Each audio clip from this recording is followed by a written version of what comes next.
Hello everyone and welcome back to another episode of Unscripted and Unchoreographed. I'm your host Neve, the actor. And I'm Sarah, the dancer. And today we are very excited to have Helen. Thank you very much for having me on. Delighted to be here. Thank you for coming on. To start us off, as usual, Helen, how did you get in the arts? How did you go on this journey? Okay, yeah. This is a wiggly waggly route to where I am right now. I probably was a very artistic child. I was into music. I played the violin. Yeah, I loved creative things. I was into embroidery and a little bit of dance and loved writing stories, but always drawing. Wherever I went, I was drawing, and I would draw these amazing cities and towns, but I was always creating worlds for the people who lived in the buildings. So I think that was my kind of like, I guess it's gives you an insight into why I might be into theatre, because I'm writing plays in that I was creating these worlds. But I think when I got to my teenage years, and my father died when I was 14, and it was really quite traumatic. And I think all of that kind of creative stuff, I packed it away. And I went a very kind of academic route, even though I did, like we were saying before we started recording, that I did do art for my Leaving Cert. I didn't pursue any of that. And so I studied the strangest thing. So I'm from Limerick, and I wanted to get out of Limerick, and I was quite sick in 6th year. My mother's friends would say to me, "Would you not repeat the Leaving Cert?" I'm like, so I just studied and got whatever I got. I went to GIT Bolton Street and I studied auctioneering, valuations and estate agency. It was really interesting in that there was marketing and economics and valuations and building construction, back to the buildings, and technical drawing. So there was this, and law. So I had this like really broad range of subjects, and in each of my summers in college, I worked in an estate agent's in Dublin. And the part that I loved, this is the nosiness again, was going into people's houses and showing them. But also I would be able to drive the fleet of cars that the estate agent had. So I'd like, old fashioned, this is like well before there was, any kind of sat nav, and get my city map out and plan my route. I was also terrified of driving in Dublin.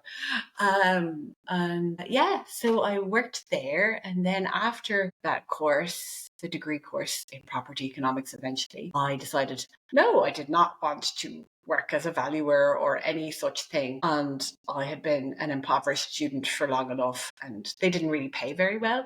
So I looked in the newspapers at how could I earn some money, and what areas would I earn some money in. And so I found financial services and fund administration. And yeah, I hated that, but I earned some money. And part of the thing that I loved in my final year, the last 12 weeks, we didn't have any lectures. We conducted our research for our dissertation, and I discovered that I loved working by myself, like exploring a topic and being completely confused by something and then finding a solution. And so in the back of my head, when I was in my fund administration role, thinking, ooh, I'd love to do a PhD. I'd love to do research. And I'd earned enough money that I thought, ooh, could I go and do this full time? Which I did. I did a PhD in DCU in economics, industrial economics, and then I went and lectured for a few years. Actually went back to the department where I had been a student in Bolton Street. And so my colleagues who had been my teachers and tutors, I was now working alongside them. And I had a full-time lecturing job there for 3 years. And then there was had a second, during that time of doing my PhD, I had my first child. And so I took a little 3 months out. And after the 3 years lecturing, had another baby, and then everything went belly up in the economy, and there was a moratorium on public sector hiring. And so I went then part-time lecturing after baby number 2. But I was still searching. I was like, academia isn't really for me. I was constantly searching. So I was curious about new things. And also now I realize a little bit of ADHD in that I what's that? I have to do that. This is boring. What's next? I need something new and shiny. And I started a publishing company. We published some academic titles, but that still wasn't really into that. But always in the back of my head, I used to go to theatre and I loved theatre and I'd imagine myself on stage. But not since I was a child had I been on stage. Did the speech and drama in school. I was always the shepherd. Or, I was the violin playing shepherd. I was given a gift of a short course in the Gaiety School of Acting. I had a brilliant tutor there, Peter O'Byrne. I actually wrote my monologue for performance at the end of the 12 weeks and I was hooked. I was absolutely hooked. Nothing I had ever done before had given me that kind of sense of satisfaction. And I joined No Drama Theatre Group. So they're an amateur group, run weekly workshops in Sing Street. They're still going strong, fantastic place. I was so welcomed into there and immediately started auditioning for their productions. They ran monologue nights. I started writing for them and performing. And then it got to a point where I have to do this. I can't go back. And at that stage, I had a couple of part-time jobs. So lecturing in DIT, lecturing in Trinity. So I had 2 shows in Seen and Heard in 2020. And I invited some agents to come see it. And that's how I got an agent. And I'm delighted to be part of a co-op agency. And I joined Irish Equity and I haven't looked back. And I've been, working in predominantly theatre, a little bit of film. I think you're one of the most fascinating people I've ever met, Helen. Like, you have a PhD and you had a baby in the middle of a PhD. That bit now I think was a little bit mad. Like a year into it and then pop a baby out and come back to it after 3 months, but still managed to finish my PhD within 3 years. I don't actually know how I did that. I don't. You're an incredible writer, obviously, as well as an actor. And that time frame seems so fast from I was a lecturer doing the course in the Gaiety and then writing and acting and here you are. Yeah, like it would have been 2016 when I did the Gaiety School of Acting course, then joined No Drama Theatre. And then, so it was maybe 3-4 years and to going professional, but very limited experience. So I am very much someone who's learning all the time. I was very much the observer and I might be quiet and just observe a lot. And then I would entertain my family. I would do impressions of, I don't know, it could be tennis players or some physical stuff as well. I'd be like doing impressions or like pretending to be a model and like going up and down just to get the laughs from my family. And I think it was when you were talking to Michelle Cahill and she said that the producer in her, she would put on shows and sell tickets. Well, I would put on shows, not sell tickets. But it's interesting that all of my pieces that I write, they open with movement sequences and music. But without the music, there would be a lot of movement. And I remember having set up a camp bed out in the backyard, listen to me, sound like an American, on the patio in the back, and getting my family to come out and watch this show, which really like getting up in the morning and making breakfast and do this. And I remember my sisters are 10 and 12 years older than me, and one of them being just really impatient. Is this ever going to start? Like, this is life. It's really important to present this on stage. It's so much fun performing comedic roles, and just getting lost in them, because I think there is so much comedy and humor in everyday interactions. The best comedy is in those simple exchanges. And I think there's always something to be found. And have you ever thought or done any stand-up comedy? No, I think I'd be terrified. I have to be behind the mask. I couldn't be me. I couldn't be Helen. God, no. That's terrifying. Yeah, so no, hats off to people who do stand up. as a female mother. How do you balance the life as an artist? I think as an artist or in any profession, I think there's always a juggle for women. I think you're always torn because it's so much of your identity as well. And I think that things are becoming better in that we're talking about it more. These challenges are out there. There's a lot more acknowledgement of that. Off the top of my head, the Pavilion Studio residency has an allowance for childcare, for example. There's those kind of acknowledgements that there are additional pressures and strains on a mother applying. MAMS, Mother Artist Makers, is a fantastic supportive group and also championing the work of mothers and welcoming mothers who've taken a break and coming back to work. Also people like me who are just emerging at a very late stage in life. I wanted to ask as well about your writing process.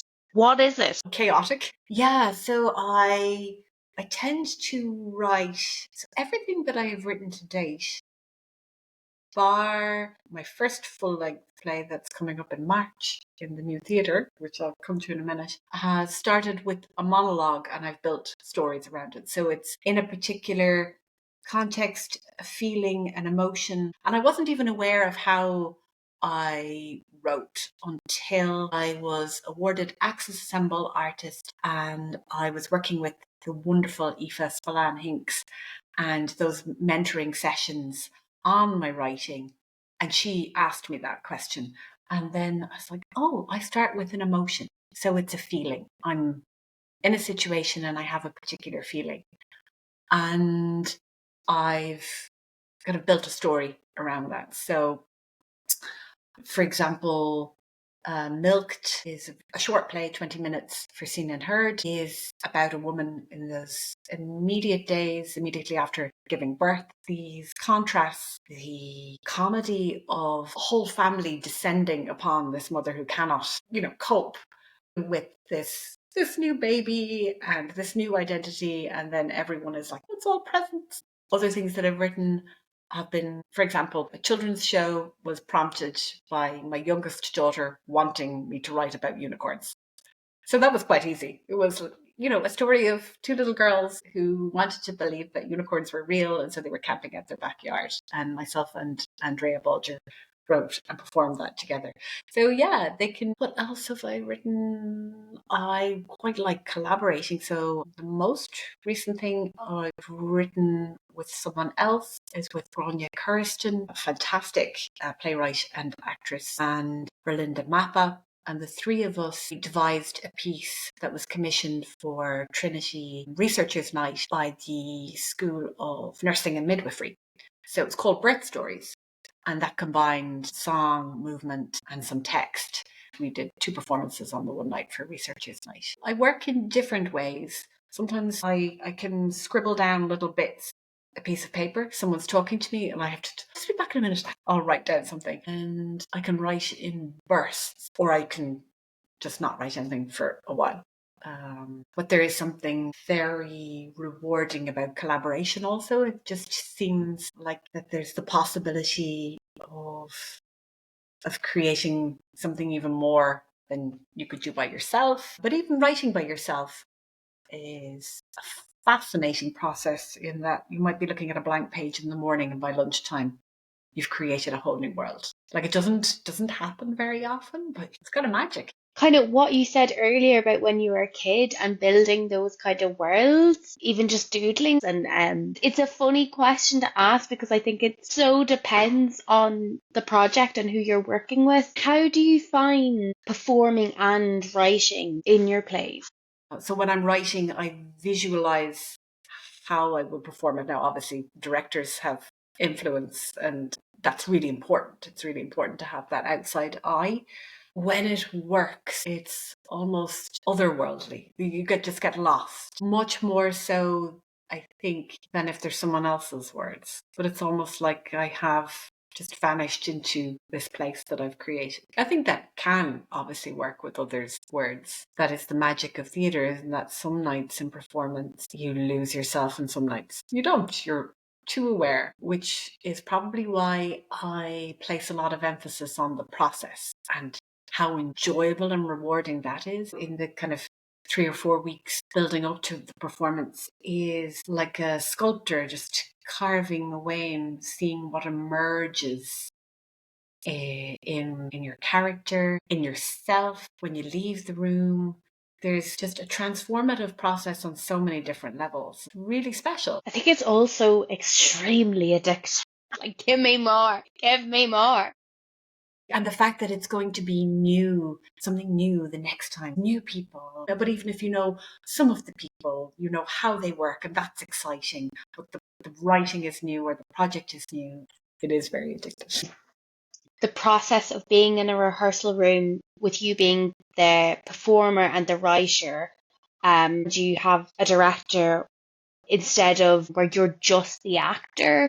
Do you find it's very different in the rehearsal room, that process, or do you find it, do you prefer one or the other? Yeah, I think there's probably a lot more pressure, and that's probably me putting it on myself because I am the writer. I think there's a need to step back from you as the writer when you're performing, in that there's kind of an agreement once the script is set that I'm not there adjusting it, so that it's then a truly collaborative process between me, the actor, and the director.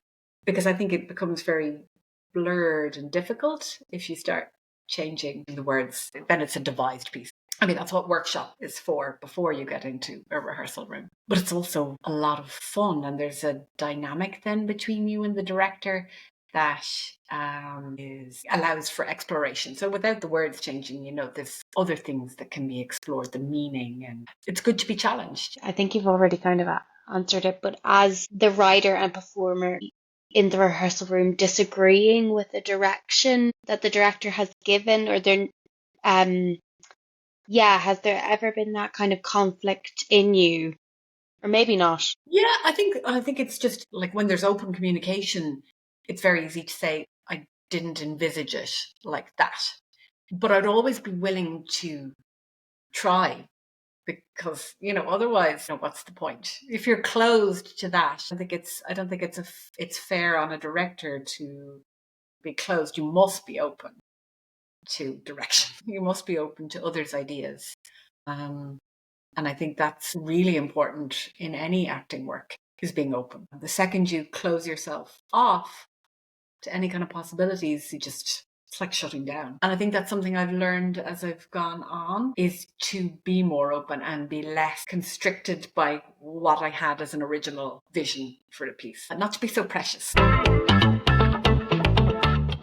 So I'm a member of Castaway Actors Agency, and they are the longest running co-op in Ireland. They started in 1988, I think, and we do have some original members. So basically what a co-op is a group of actors who represent themselves. So they act as agents for themselves. So there's 29 members in the agency, and we basically take it in turns to run the office. So that might mean that we would operate the office 5 or 6 days per quarter. What you would do is, I guess like any agent, you see all of the briefs that come in, you decide who would be best suggested for each of the roles. But as from an actor's point of view, it's really, really useful to learn about the business, to learn about what are the rates that you should and shouldn't be accepting for a TV commercial, for example. How do I negotiate? And it's actually a lot of fun being someone's agent. It's so much easier than being my own. Yeah, so I think there's a lot of things to learn about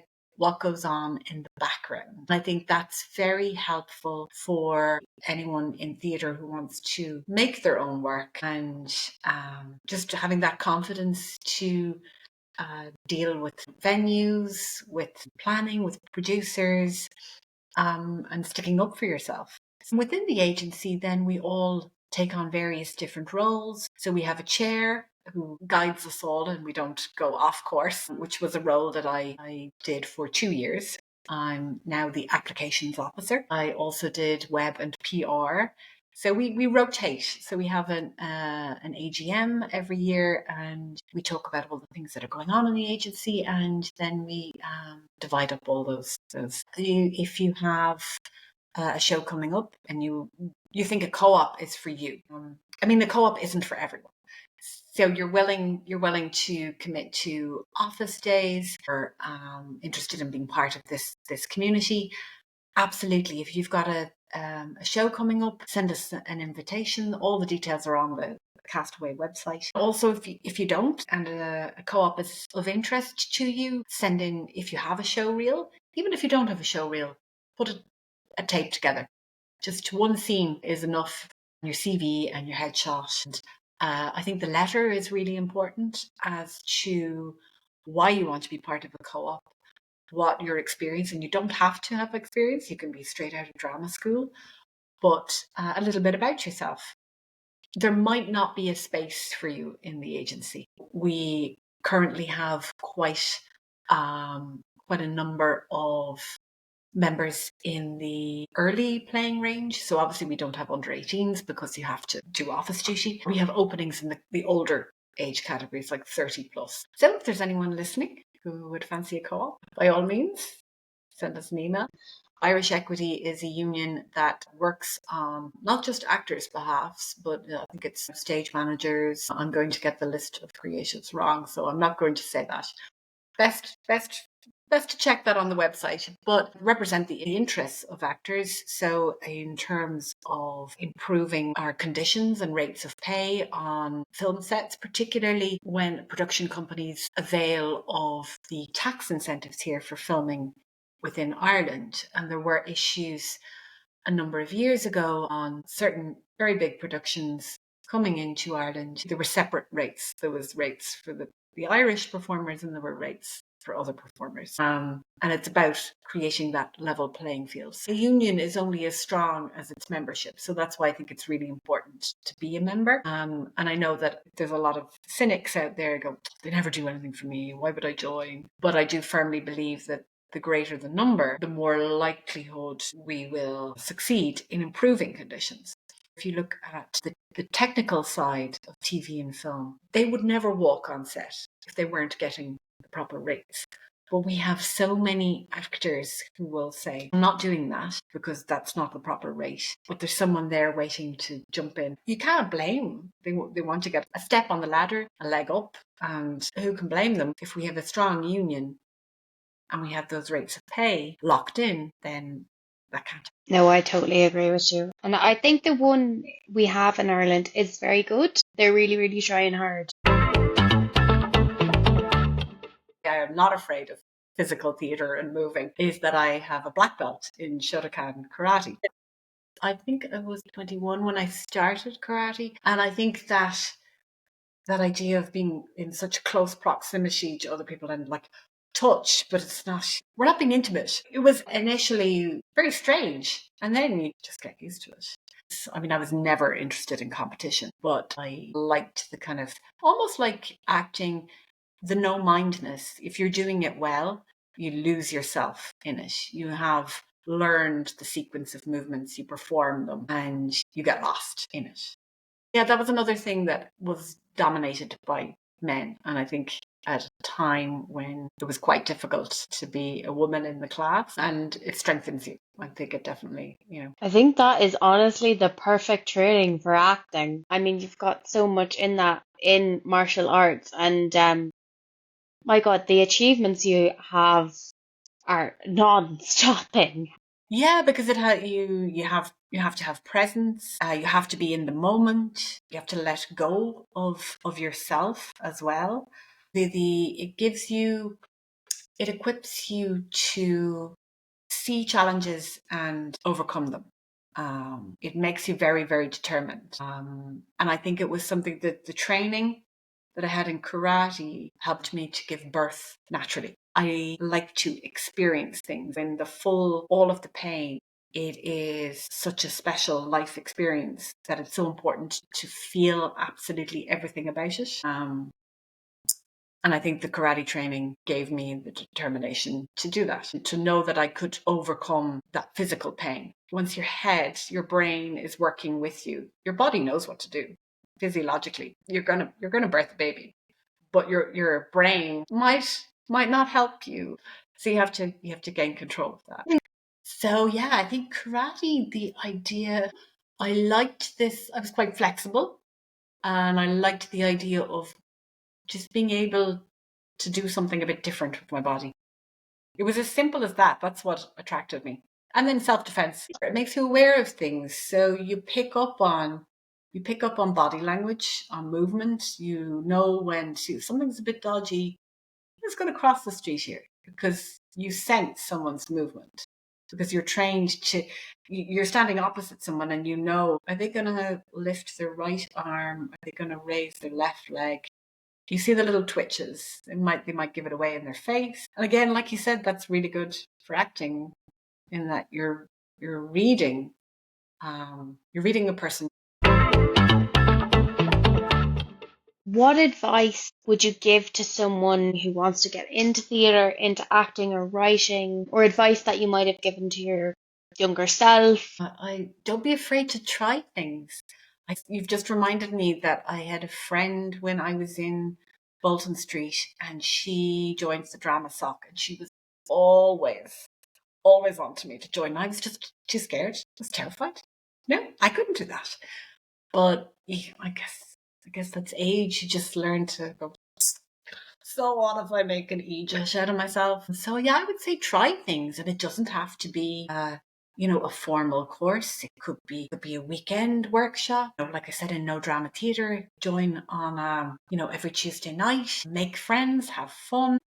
There's so many like open mic nights around the city. So like, Smithfield Creatives, don't be afraid to try something, whatever it is, even though it's not maybe your initial idea, it might be a stepping stone. I think that's excellent advice, because with, like, say, training and workshops, they cost a lot of money, and sometimes people just don't have that. So I think what you've said is actually really simple things. Go to karate. There's so many things. If you've written a poem or a short piece and you stand up on stage in a small room in a pub, you'll learn very quickly what works, what doesn't work, how it feels, and you'll only begin to grow and understand by trying it and then trying it again. You just keep going. Absolutely. And moving on to your upcoming play in March in the New Theatre, would you like to talk about it? I would.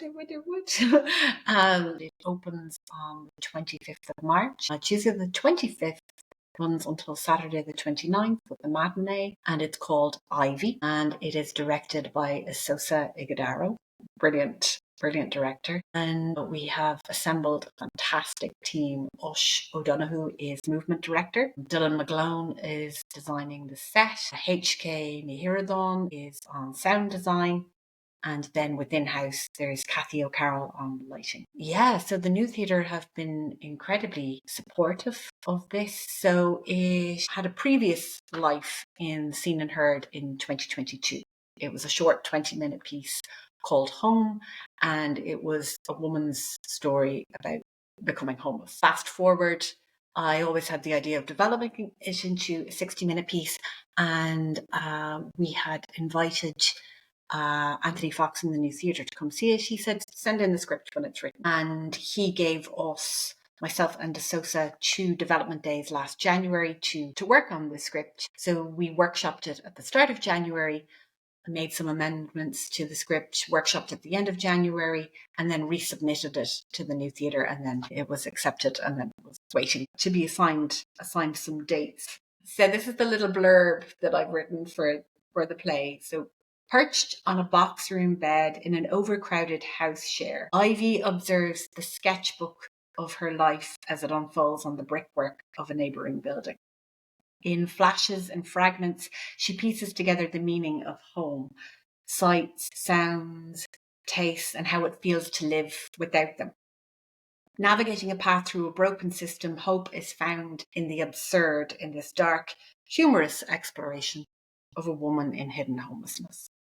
So it is about someone who has a roof over her head. So it's that kind of, I guess, modern day version of homelessness that we are seeing more and more of. That I cannot wait to see. And that is some creative team as well. My God. Yeah, like I feel so. I don't feel like it's mine, which is great to have all this creative input. So it will have a life that isn't just me. First and foremost, I would love to see the basic income for artists rolled out and continued past August of this year. I don't know if that's possible with this new government, but I think that's essential if we want to value and foster an environment where artists can create.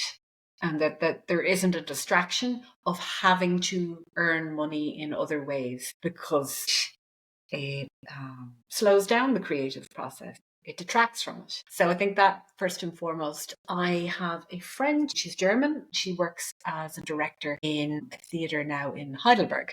I'm really fascinated by the state funding there. This is a model that is replicated all over Germany.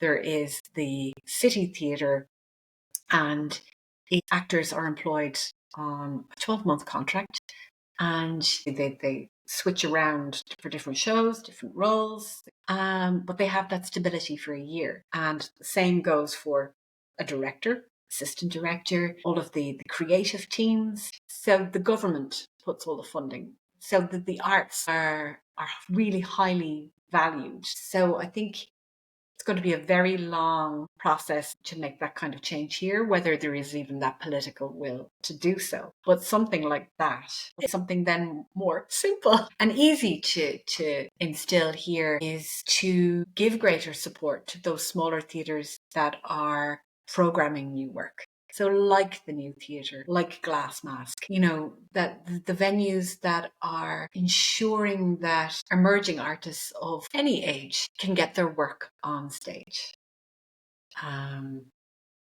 Because seeing productions of older plays has its place, but not at the expense of new work. Yeah, I think that's really important.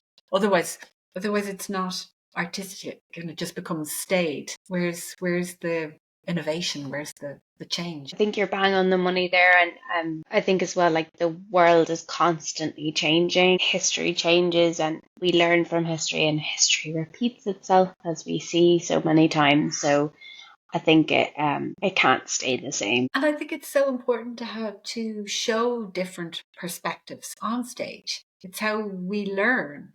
And if we're not seeing things represented on stage, how are you going to instill a change in society? Like, art has that capacity to impact. I'd like to see that. Helen, thank you so, so much for your inspirations, your insights, your advice, your absolute positive energy. Just you. We're very lucky in Ireland to have you as an artist, as